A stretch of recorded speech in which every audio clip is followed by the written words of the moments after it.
మీ అందరికి ఒక విషయం చెప్పాలి. సోషల్ మీడియాలో లైక్స్ కోసం, వ్యూస్ కోసం ఫాల్స్ న్యూస్ ని స్ప్రెడ్ చేయకండి. సోషల్ మీడియాలో న్యూస్ షేర్ చేసేటప్పుడు అది నిజమా కాదా అని ఎందుకు చెక్ చేసుకో? ఏం కాదులే అని మనం ఫేక్ న్యూస్ ని షేర్ చేసినా అదే నిజం అని చాలా మంది జనం అనుకుంటారు. మీరు చాలా సరదాగా షేర్ చేసే ఆ ఫేక్ న్యూస్ కొన్ని జీవితాన్ని స్పాయిల్ చేస్తుంది, నాశనం చేస్తుంది. అందుకే మీరు ఒక న్యూస్ షేర్ చేసుకునే ముందు అది నిజమా కాదా అని ఒక్కసారి చెక్ చేసుకోండి. ఏదైనా జరగని విషయాన్ని జరిగిందని చెప్పినా, తప్పుడు ప్రచారాలు చేసినా వాటి వల్ల ఎన్నో కుటుంబాలు చాలా మెంటల్ గా ఎఫెక్ట్ అవుతారు. ఒక ఆడపిల్ల ఫోటో కింద బ్యాడ్ కామెంట్ చేసేటప్పుడు అది ఆ అమ్మాయిని ఎంతలా ఎఫెక్ట్ చేస్తుందనే విషయాన్ని సీరియస్ గా తీసుకోండి.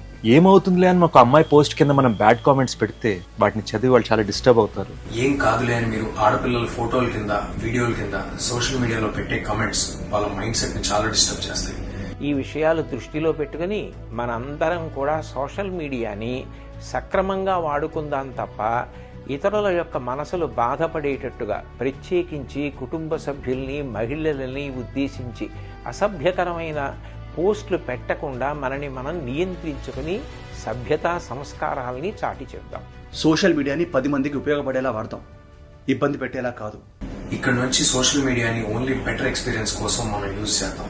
ఫేక్ న్యూస్ షేర్ చేయొద్దు, బ్యాడ్ కామెంట్స్ పెట్టద్దు, అసత్య ప్రచారాలకు దూరంగా ఉందాం.